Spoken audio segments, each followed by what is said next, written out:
Alright, so what day is today? I was just in private boutique clothing store. It is 11/28/2020. At the residence of what used to be Antonin Cataruzza. And then, actually, we'll stay at Antonin Cataruzza. Now, Antonin died in 1996. I've lost everything, being led through the nose by the wrong pathway of humans, even though I am a threaded wing nut specific for a threaded rod in a screw relation that I have yet to be able to get to in dreamy, he's so dreamy, right, that territory. Instead, I've got the hard-headed, penny-wise, pound-foolish nails that they drove into a soft wood Douglas fir of some sort in a straight body. There's no threads. It just falls off. Right, yeah, got that. So now what do we do? Right, okay, so if you could get let's say the mastodon in, Louis Cataruzza, the idiot, in the gap between smart Antonin, born in 1910, and his smart granddaughter, being Nicole Cataruzza, we have the gap of idiocy and stupidity called Louis Cataruzza. He was 1947. His foolish says mammoth, Mamouth. It's a mammoth. Just pulled out. If my loose lips could sink ships, I should be only so lucky to sink a battleship with my mouth. Right, okay, got it. So I need somebody to find the mastodon, because I got a mammoth idiocy in Lewis's generation in my impact zone, and then I have, in my boutique, then I have myself and my Johannes Vernier, right, his veneer, Venn, as in Niklaus and Nicole, yeah, and then EER, it's a visual reference acuity, even though, whatever, because Vermeer, Meer, was the artist that supposedly painted it. Anyway, so I tell at the table, I've got Louis, the idiot gap, I've got the mammoth, and then I've got Linda, the idiot gap of mammoth, and then I've got Johannes Veneer, my only partial value at the table, and I'm real, he's fake, and I'm sending him a flywheel just between him and I cut out an essential human function moment, and then there's the idiot Tiafrio, another mammoth, but he's got like lipid in there, Lipid, which changes depending on my buddy, wherever he goes, my buddy. Right, yeah, one of those fucking pieces of shit that they were selling in America. It was about, I don't know, 3-4 foot tall, like male doll. I don't know if it's the one you pull the string and then it says something. I have no idea. But that's what it feels like. In this Tourette's of Mammoth Lou and Mammoth Tiafrio are shooting Mammoth shitbag together.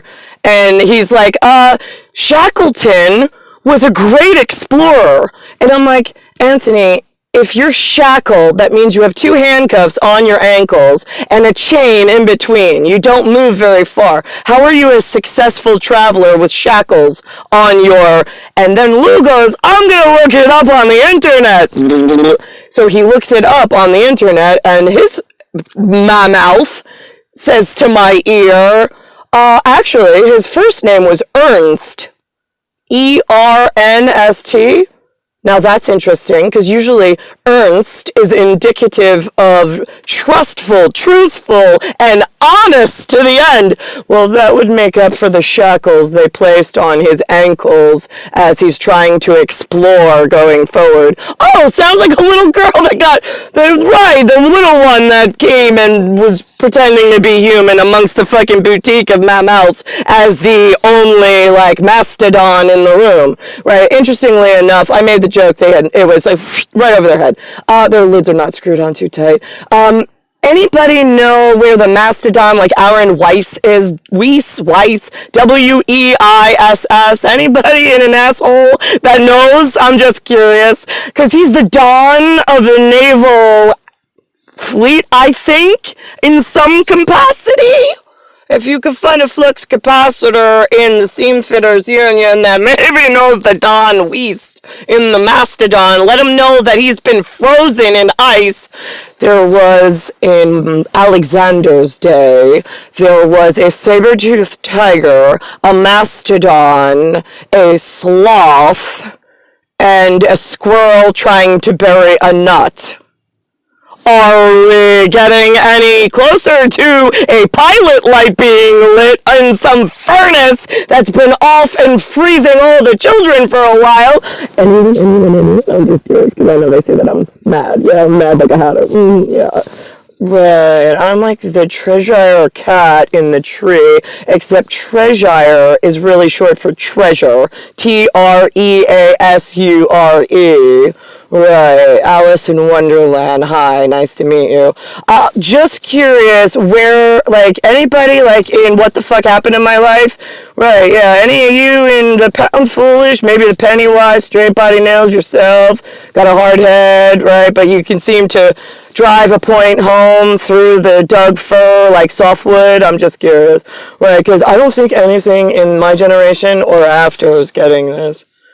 I don't know, in the gap of, like, you know, whatever, before I arrived, got me, I have no idea. Why did Alan Chan, in a mystic wisdom channel through St. John's Prep in Astoria, Queens, a local Mitty area? I went to St. John's Prep, a Catholic institution. He was asking me in 1995, 1996, he says, are you aware that, like, my genetic appearance, Alan Chan, ALANCHAN, I just heard from one of my persons that look kind of like me, that they're fishing pearls, FISHINGPERLS, out of a pond that they're not quite sure they belong in, but it's very really to interfere with something you got going on. They're arguing it at JAG, J-A-G. He's like, I was just wondering, do you know anything about it? And I'm like, news to me. That's 1995, 1996. This is year 2020. So I'm like, can you tell me more about it? He goes, well, I don't know, because my whatever looks like me, not like you, is telling me that they don't know what they're supposed to say, what they're not supposed to say, if they should stop fishing. And I'm like, well, here's the thing, Alan. If they're fishing in my genetic pond from your genetic look, they should stop fishing. For sure. Stop looking for information that doesn't belong to you. Stop pulling my life out of congruence. That's a for certain. Because why would I want your look of person to interfere with my future and my ability to thread properly with my husband or the man that I was built and designed and born for? He's like, yeah, see, that's weird because, like, a lot of the girls, like, they don't talk like that. I'm like, yeah, well, heads up, I'm not a normal girl. He's like, that's funny. They said you would probably say that. I'm like, I don't hide the fact that I'm not like you guys. I'm just here because I have no exit route or escape from this life that I was born to. I'm waiting for my built for to come for me. That's it. It's that simple. That's as much as my spracha says to a human at any point. So now, let's think about this. Right, panhandle, PANHANDLE. In a pandemic, right, which Mick is handling the pan? Who's got fingerprints on the pan, and who keeps like doing things quietly, throwing your genetics into a rut, and then going, I'll do it! And then like researching more through your own genetic, going, oh, they found, and making the seam, SEEM, much larger for the seamstress to have to thread back together. By the way, there is a ERA guy somewhere, colossal title, lapel bling. I told the idiots upstairs. And I was like, and he's got a weave. His last name's Weaver, Weaver. I was like, displayed as a white guy, by the way. I was like, but he's someone special. He's got lapel bling. And they're like, wait, are you serious? And I'm like, no, I'm dead serious. I looked him up online. He's a white guy. He's got a uniform. He's got a colossal title. Don't know what it means. I was like, his name is ERA, ERA, and his last name's Weaver, WEAVER. I was like, imagine I have the heirloom, LOOM, in the room, me and Johannes, the only ones, and I've never even spoken to the Weaver. Meanwhile, I've got the biggest stick in the loom, and I'm the only one permitted to weave. I mean, it is like unbelievable. Shakers, dancers, Quakers, quackers. Oh, it's crackers everywhere. So I'm just curious, at what point do you all get some like box fort put together that like is helpful for me to climb into for shelter? I mean, cardboard will do, honestly. At this point, I don't really expect much, like bricks from you guys. I don't hear you bake well. No. It's clear as evident you are not Dutch anything when I look around this Korean, South Central American, like, what they do? They tried building. Oh, could you just get me out of here? Like, seriously.